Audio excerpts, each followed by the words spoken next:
Welcome back to Broken Electronics. I'm Lee, and as always, it's wonderful to be with you today. Now, we've had a couple of videos here on the channel that have focused on the Apple eMate 300 from 1997, which I jokingly referred to as Apple's first ARM computer, which it kind of was. However, the Newton line, of which the eMate was a part, predates that. It had been around for a while. In fact, the first Newton debuted in 1993 at a Boston Macworld Expo. And there was a lot of excitement about it. From looking at the demonstration, they sold in 50,000 of the devices or something like that. And after that initial excitement, it was a thud, because, as so often happens, while Apple thought the device was ready for prime time, it in no way was. Now, I don't have an original MessagePad. I do have a couple of examples of the MessagePad once they began to mature. One of the first ones I picked up was this one here, the MessagePad 120.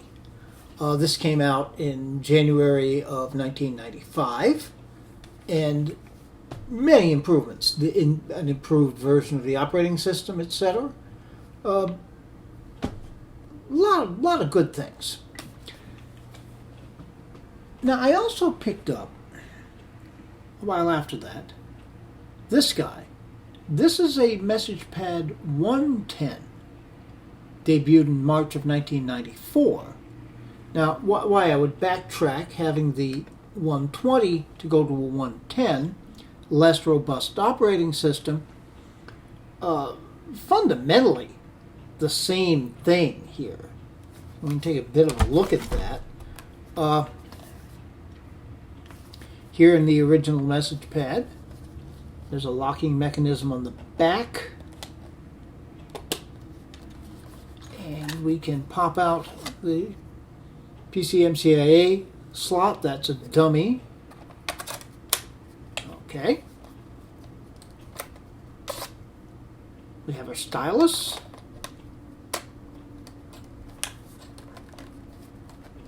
Lock that again.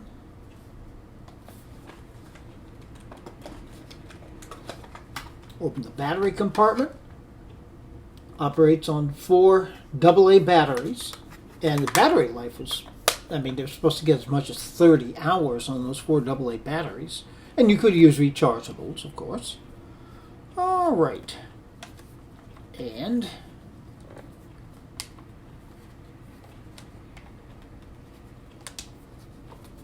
opening the screen. Whereas here on the 120, it's almost identical. The locking mechanism is in a different place. This one actually came with something in that PC slot, a 4 megabyte flash memory card. So there was an upgrade. All right. Battery compartment, exactly the same. I won't even bother to take it off.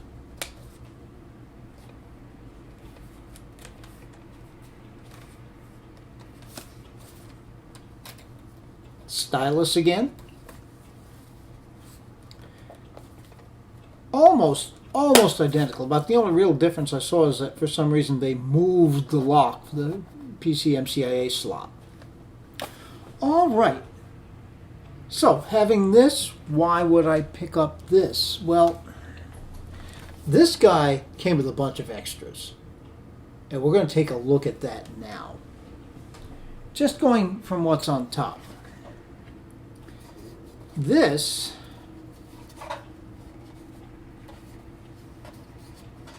is the Newton modem.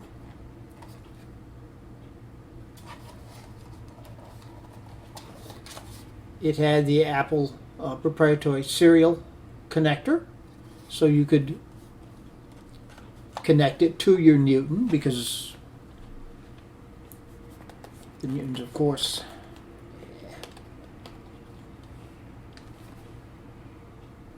had serial connectors. And by the way, that down there is the power, so you can use a power adapter. That would pop in there, and then you'd plug in your phone cord, and it would have fax capability. This too runs on a couple, I think, 2 AA batteries, but you could run it with a power adapter as well. Now, it's cool to have, just because I collect things like this. I cannot imagine there's of any particular useful application in today's world. I suppose I could connect it and try to send faxes from it. All right. Now we get some interesting things. We've got some things that are sealed. This box has been through better days, but it is in fact sealed up in its cellophane, which we're going to open up, because that's how we do things here. I mean, yeah, you can say, oh no, don't open it up, you're killing the value of it. Well, what's the fun in getting it if you can't at least look at it?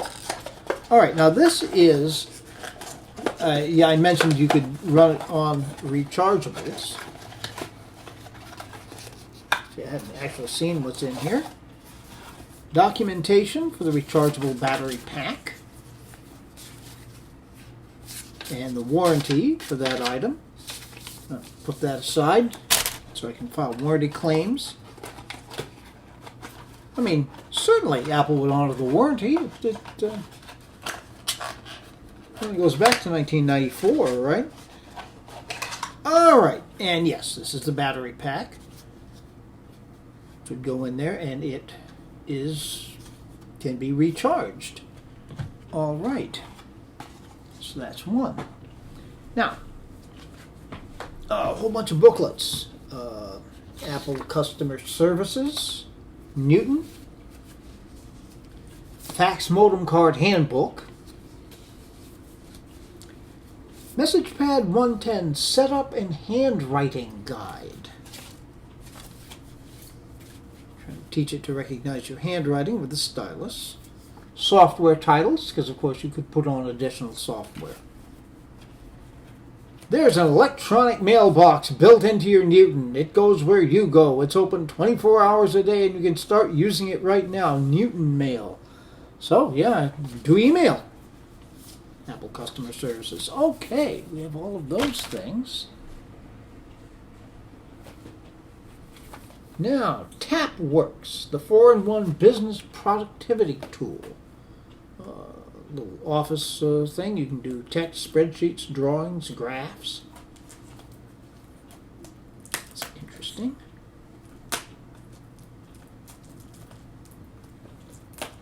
Okay, let's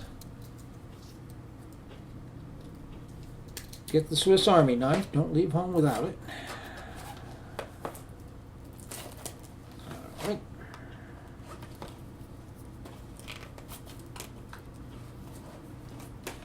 There we go.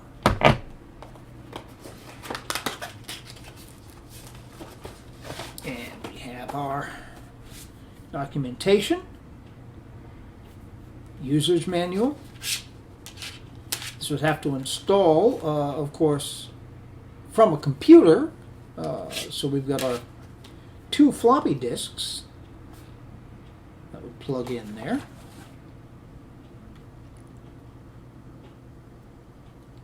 Newton compatible. So, something else here. Important information. Read before installing TapWorks. All right, well, I'm going to look over that. The thing is, I'm not sure that any of this, right at this point, is particularly useful. Going back to 1994, the compatibility was for Mac OS 7. Up as high as 7.6. I don't have a computer running System 7 or OS 7. At least not yet. Who knows what will happen. All right.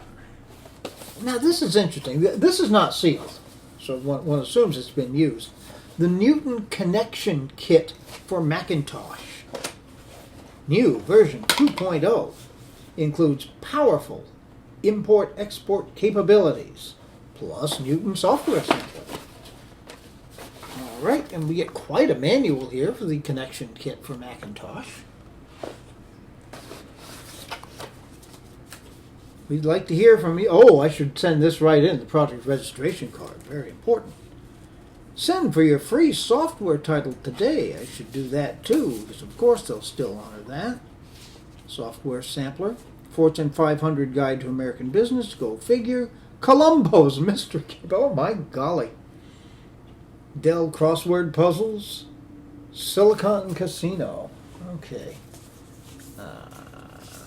Warranty, software license. Okay, we've seen all of that then. Now, our cord connecting from the serial port. So you'd need a computer with a serial port, obviously.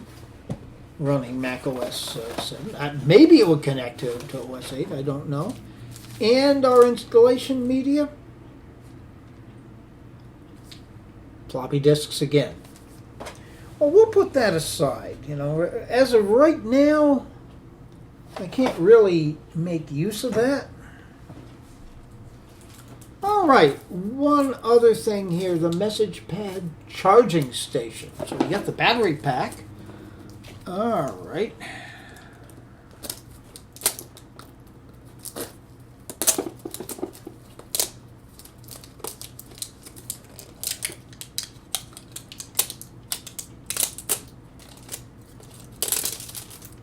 I'm surprised somebody bought this thing and just never used it. It had the battery pack. All right. Pictures on the back. Battery bay for recharging. Spare nickel cadmium battery pack. All right. AC adapter. There's going to be another rechargeable battery pack in there. Oh, that would be pretty cool. All right. Yet here is our charger. So it would seem that you can put the spare battery pack in here. Get it out of its plastic.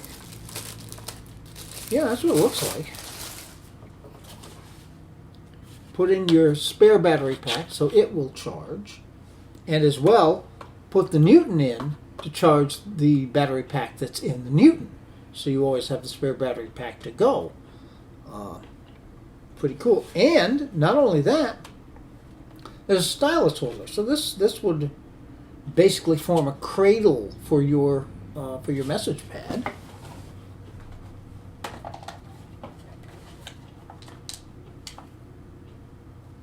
Yeah.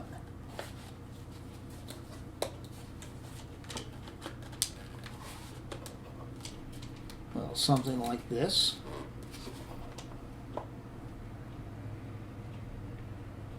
I shall figure that out, but yeah, there's our charger there that have to connect to that.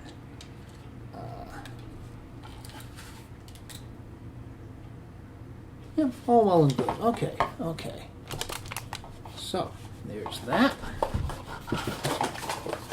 And in here, power. And yes, indeed, another battery pack. All right then. Well, now I have not even powered this this machine up, the 110. So I think the thing to do is get some things connected in here. At least try to power it up and get a first look to see where we go. But I thought, if nothing else, you'd appreciate a look at this actually real treasure trove of 1990s, mid-1990s Apple stuff. So, to actually see the machine start up, please stay tuned. To get a quick look at this in operation, you can see here I've got one battery pack out of its container and in there charging, and it is in fact charging up. Now, I'll take the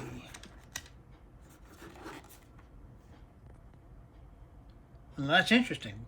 That's already charged. It's gone to green just now, and it's only been there a couple of minutes. So it would appear that pack had a charge. By the way, it's sitting here on top of the email. And now we got to wait for the pack that's actually in the MessagePad to charge up. And these should be compatible with the 120 as well. So, going to be a little bit of time here until I see that light go green. We'll see if it goes green pretty quickly. But please stay tuned. Okay, this is a serious pain to try to record this, trying to get you to be able to see it, and me to be able to see it, and shading the light, but I can't turn lights out or you can't see anything. Anyhow, it started up just as the eMate did. Got to calibrate the pen.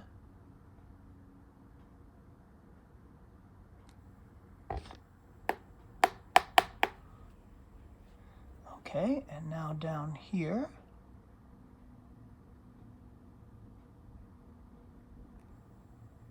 And now up here. All right.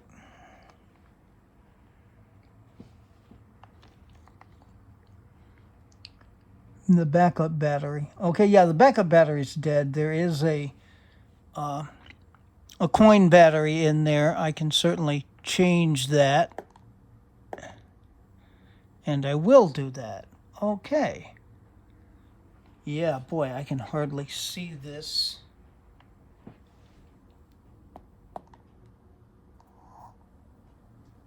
All right.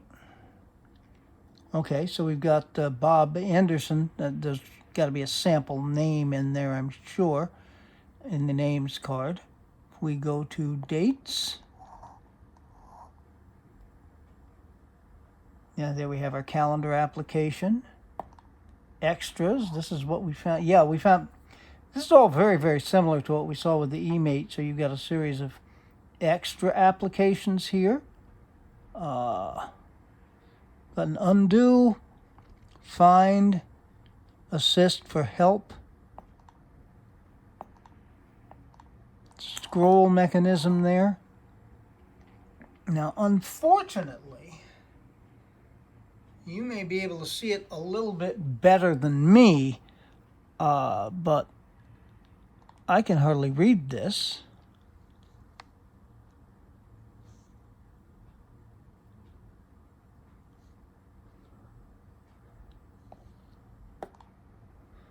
Okay.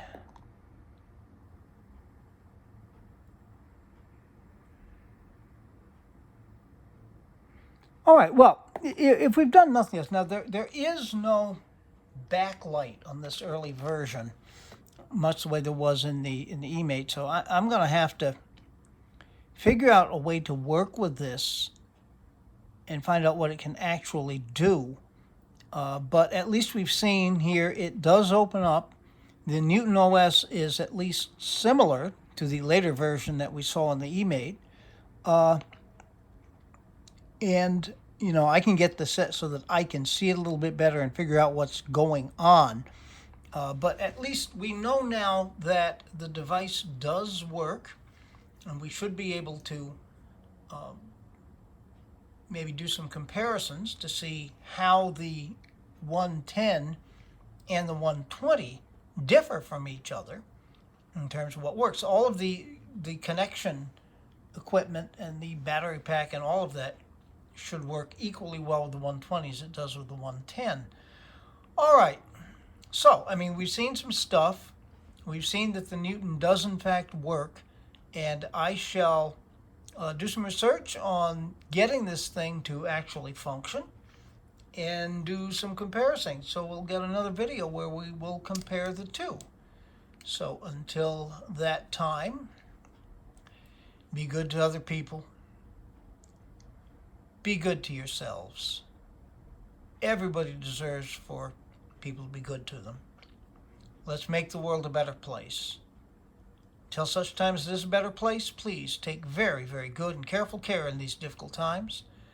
We have more eMate things coming up. some little surprises too, and a whole lot of other stuff too. So please, until that time, this has been Broken Electronics.